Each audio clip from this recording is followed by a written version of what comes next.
الحمد لله وكفى وسلام على عباده الذين اصطفى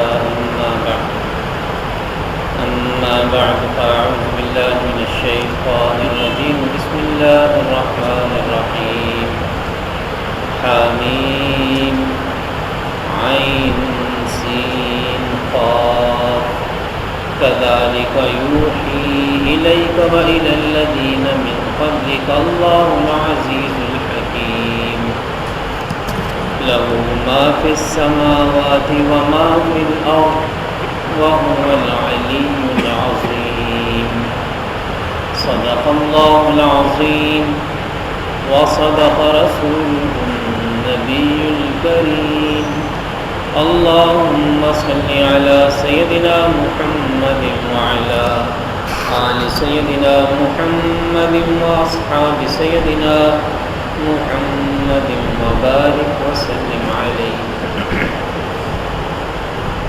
آج سے ہم قرآن مجید کی 42ویں سورت سورہ شورا کا آغاز کر رہے ہیں۔ سورہ شورا ایک مکی سورت ہے، اس میں 53 آیات اور 5 رکوع ہیں۔ دوسری مکی صورتوں کی طرح اس سورت کے مضامین میں بھی رسالت اور نبوت کا بیان ہے، مشرکین مکہ کے اعتراضات اور ان کے سوالوں کے جواب ہیں، اور اللہ جل جلالہ کی توحید، اللہ تعالیٰ کی قدرت، اللہ تعالیٰ کی عظمت اور اس کی نشانیوں کا بیان ہے، جیسا کہ دوسری مکی صورتوں کے بھی یہی موضوعات ہوتے ہیں۔ شورا کا معنی ہے مشورہ، یعنی ایک دوسرے کی رائے معلوم کرنا، اس کے بعد کسی فیصلے اور نتیجے پر پہنچنا۔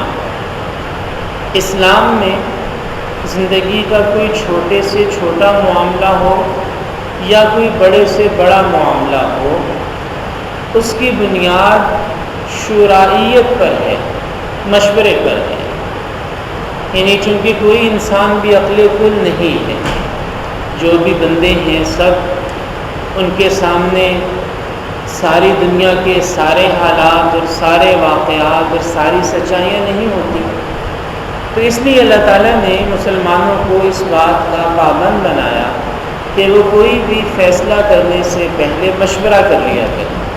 ایک مشورہ ہوتا ہے اللہ تعالیٰ سے اور ایک مشورہ ہوتا ہے بندوں سے۔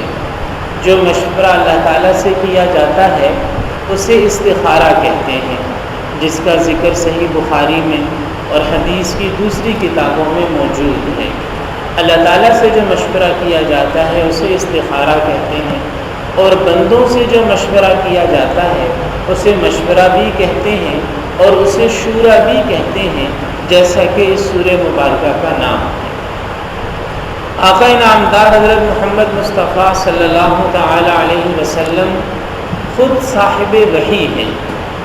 اللہ تعالیٰ نے آپ پہ وحی نازل فرمائی، یعنی جو قرآن نازل ہوا وہ بھی وحی ہے، جو احادیث آپ نے بیان فرمائی وہ بھی وحی کی ہی ایک قسم ہے، لیکن اس کے باوجود رسول اللہ صلی اللہ تعالی علیہ وسلم صحابہ کرام سے مشورہ کیا کرتے تھے۔ سیرت طیبہ میں ایسے سینکڑوں واقعات موجود ہیں کہ کوئی بھی فیصلہ کرنے سے پہلے آپ صحابہ سے مشورہ کر لیا کرتے تھے کہ اس معاملے میں ہمیں کیا کرنا چاہیے۔ تو اس سے پتہ چلا کہ کتنی اہم چیز ہے مشورہ کرنا، اس سے معاملات کے اندر برکت بھی آ جاتی ہے، سنت کو پورا کرنے کا ثواب بھی مل جاتا ہے، اور سب سے بڑھ کر مختلف لوگوں کی جب رائے سامنے آتی ہے، ہر انسان کے سوچنے کا اپنا اپنا ایک انداز ہوتا ہے۔ بعض اوقات کوئی چھوٹا بچہ یا کوئی غیر معروف شخص وہ کوئی ایسا مشورہ دے دیتا ہے، ایسی رائے دے دیتا ہے کہ اچھے سمجھدار لوگوں کا ذہن بھی وہاں نہیں پہنچ رہا ہوتا۔ تو اس لیے زندگی کے معاملات طے کرنے سے پہلے جو صاحب الرائے لوگ ہیں، سمجھدار لوگ ہیں، جو اس فن اور اس شعبے سے وابستہ لوگ ہیں، ان سے مشورہ کر لینا چاہیے۔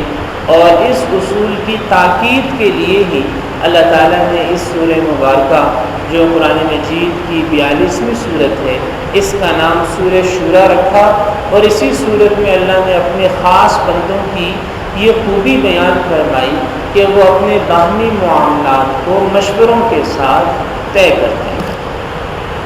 سورت کا آغاز حروف مقطعات سے ہوتا ہے، حامیم، عین، سین، قاف۔ پھر اس کے بعد اللہ تعالیٰ مشرکین مکہ کی ان 6 گوئیوں کا جواب دیتے ہیں کہ جو مکہ کے بازاروں میں گلیوں میں بیٹھ کے یہ باتیں کرتے تھے کہ لو جی یہ انوکھی باتیں نازل ہو رہی ہیں، جو یہ کہتے ہیں کہ صرف ایک اللہ کی عبادت کریں اور باقی جتنے بھی معبود ہیں ان سب کی عبادت کو چھوڑ دیں۔ یہ کیسی عجیب و غریب باتیں ہیں جو مکہ میں آج کل کی جا رہی ہیں۔ مشرکین مکہ اپنی نجی محفلوں میں یہ باتیں کیا کرتے تھے۔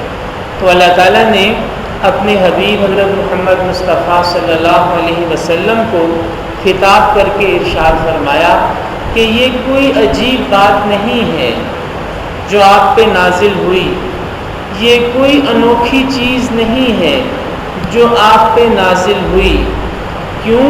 اس لیے کہ آپ سے پہلے جو نبی آئے ہیں ان پر بھی یہی پیغام توحید نازل کیا گیا۔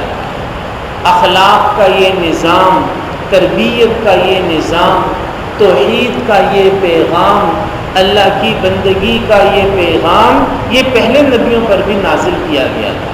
اصل میں انسان کا مسئلہ یہ ہے کہ جب وہ پہلی بار کسی چیز کو سنتا ہے تو وہ بات کتنی ہی اچھی اور شاندار کیوں نہ ہو، شروع میں اسے عجیب لگتی ہے، اسے حیران کرتی ہے، اسے اجنبی محسوس ہوتی ہے۔ لیکن جیسے جیسے وہ بات بار بار سنتا رہتا ہے، سمجھتا رہتا ہے، بولتا رہتا ہے، تو وہ اس بات سے مانوس ہو جاتا ہے۔ تو یہ لوگ حیران ہوتے تھے، انہیں یہ عجیب لگتا تھا، کیونکہ ان کے پاس پچھلے 500 سالوں میں کسی نے توحید کا کلمہ بلند نہیں کیا تھا، تو انہیں بڑا عجیب لگتا، جی اپنے بتوں کو، اپنے معبودوں کو چھوڑ دیں اور ایک اللہ کی عبادت کریں۔ تو وہ جو ان کا تعجب اور حیرانگی تھی اس کو اللہ تعالیٰ نے ختم کیا کہ یہ کوئی نئی بات نہیں ہے۔ کذالک یوحی الیک، کہ آپ کی طرف بھی یہی وحی کیا گیا، وَإِلَى الَّذِينَ مِن قَبْلِكَ، اور آپ سے پہلوں کی طرف بھی وحی کرنے والا کون ہے؟ اللہ العزیز الحکیم، وہ اللہ جو غالب بھی ہے اور حکمتوں والا بھی ہے۔ لہو ما فی السماوات و ما فی الارض، جو کچھ آسمانوں میں ہے وہ بھی اسی کا، جو زمین میں ہے وہ بھی اسی کا، وَهُوَ الْعَلِيُّ الْعَظِيمُ، وہ سب سے بلند بھی ہے اور سب سے بڑا بھی ہے۔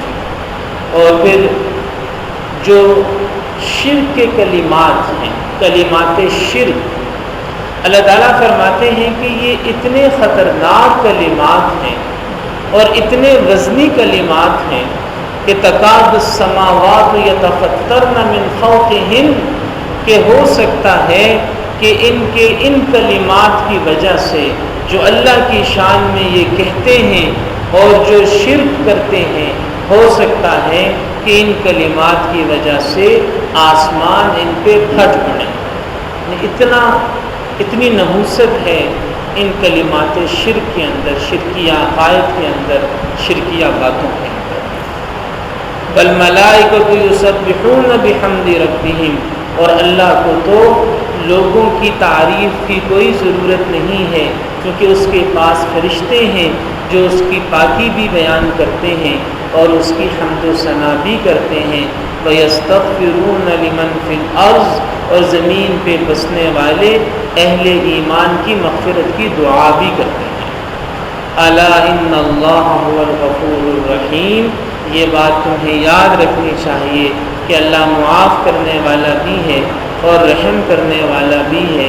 یعنی اگر غلطی ہو گئی، کمی کوتاہی ہو گئی تو اس سے معافی مانگو، اللہ تعالیٰ معاف کرنے والا ہے۔